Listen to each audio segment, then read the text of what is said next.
Hello, it's Lynn Malcolm with a bonus mini-episode of PsychTalks, made with the support of the Melbourne School of Psychological Sciences.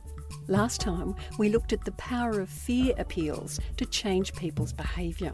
We discovered that the recipe for what makes a fear appeal ad actually effective. And we deep dived into campaigns by the Victorian Transport Accident Commission, the TAC, which mastered this recipe on campaigns that had a measurable, real impact on drivers. But we thought you might also be curious about fear appeal ads that seem to more miss the mark, and turn to our expert, Dr. Cassie Hayward, to explore a prime example. And just a warning, like the last episode, this one contains dramatisations of distressing scenes.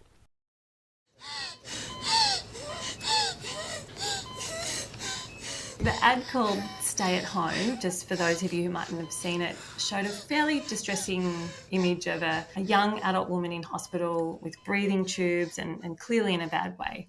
Back in mid-2021, the Australian government brought out the Stay at Home and Arm Yourself ads as part of its COVID-19 health campaign.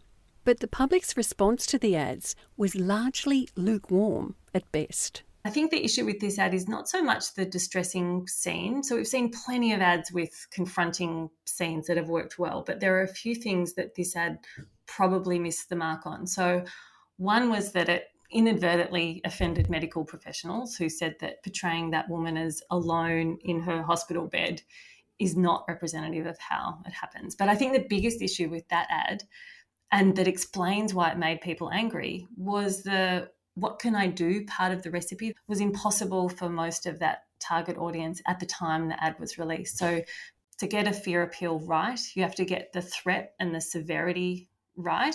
And I think this COVID ad kind of got that part right, not perfect, but at least in the right direction. But to motivate people into action rather than just terrify them or anger them, you have to provide an action plan that they can do. At the time, people who were around the same age as the woman in the ad weren't yet eligible for a vaccine. Using a stick approach, says Cassie, didn't work here because this aspect fell over. It predictably led to people feeling angry rather than motivating them into action. But then on the other extreme, the ad called Arm Yourself, we kind of see, for those of you who haven't seen it, it's really just a smorgasbord of arms with Band-Aids on. And the voiceover tells us that the vaccine is our best defence. It's time to arm yourself. Book your vaccination today at australia.gov.au. Now, there's nothing wrong with that message at all. It just came across as a bit uninspiring.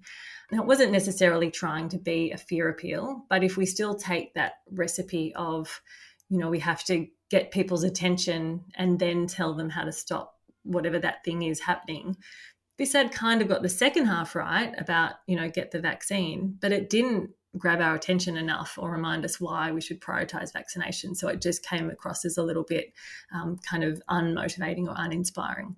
When these ads were released, according to the Melbourne Institute, just under 30% of the population were hesitant or uncertain about getting vaccinated. Cassie says reflecting on missed opportunities by COVID awareness campaigns ought to give us pause. I just wonder if we could have been in a better place if we'd had an evidence-driven stick approach to the public messaging of vaccination and COVID behaviours earlier on during the pandemic. We hope you enjoyed this mini episode of PsychTalks. And of course, you can hear more episodes by subscribing to our show wherever you get your podcasts. Bye for now.